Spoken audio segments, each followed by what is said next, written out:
We've all seen scenes like this in the movies, and so have the bad guys. Does it work?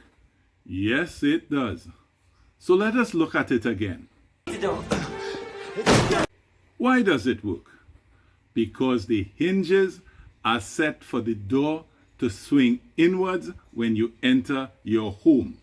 So when force is applied to the outside of the door, it will swing inwards exactly as the hinges were set up to do. So what is the solution? Install your internal door in a manner that it swings outward. Thus, when anyone tries to kick the door in, the force will be applied in the opposite direction to how the door is designed to swing, and now they cannot kick it in. Is that all that is required for a secure external door? No, it's not. Let us now look at types of doors. Hollow ply doors are probably the worst kind of door that you can use as an external door. Hollow ply doors are basically two thin sheets of plywood glued to a frame with a hollow space between them. Because it is thin sheets with a hollow space, even if the door is made to swing outward, with enough body force, you can shatter the wood around the lock or even knock the door off the hinges. Hollow ply doors should only be used as interior doors.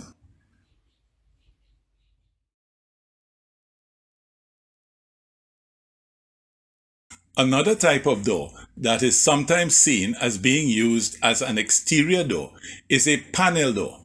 These certainly have a solid appearance, but are they solid? With wood panel doors, the sections that hold the panels in place are very thin and short and glued in place. As a result, if sufficient force is applied to a panel, it will give way, allowing an intruder to enter. So what is suitable as an exterior door? Well, there are choices, and these usually involve steel. Either a hollow steel door, or a steel ribbed door, or a steel backed door. A hollow steel door would be one with two sheets of 18 gauge steel, that is 1/20th of an inch each, welded onto a steel frame. While this specification is the minimum, it would be better if the steel is thicker, such as 1/10 of an inch. A ribbed steel door would be one where the steel on the door would be 1/8 of an inch and then reinforced with steel ribs on the inside. If you choose a wooden steel back door, the wood thickness should be 3/4 of an inch, and then 12 gauge steel, which is 1/10 of an inch, placed behind the wood. The steel should be bolted to the door with the nut end of the bolt on the inside of the door, and so not accessible to an intruder. If, however, it is a steel fronted wooden door, then when cladding the steel to the wooden door, the steel must wrap around the top, bottom, and sides of the door so that the steel cannot be pried away from the wood. Is there more?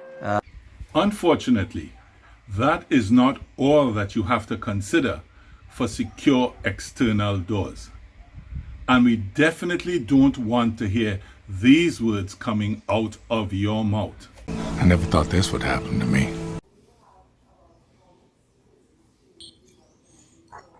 Hinges are another area of weakness on external doors. If hinges are surface mounted, so the mounting screws or hinge pins are exposed on the exterior of the door, intruders can quickly remove the screws or pins and gain entrance by opening the door from the hinge side. Ideally, hinges should be mounted on the interior of the door so that they're not exposed to an intruder. If the hinge is mounted on the exterior and cannot be relocated to the interior, then the hinge pins can be welded or flanged to prevent removal. An additional protective measure would be the use of hinge protectors, which have bolts that extend into the door and the door frame, so that even if the hinge pin is removed, the door cannot be removed from the hinge side. Next, we have to consider the door frame. The spacing between the door and the frame should never be more than 1/8 of an inch. A wider spacing means that the door can be forced open or that the bolt for the lock is exposed, allowing the intruder to cut the bolt. So you want a small spacing between the door and the frame, no more than 1/8 of an inch. Now, one aspect of door security that we have not addressed is the question of the locks that are on the door.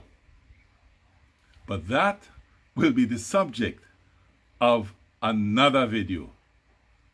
So, That will be all for now.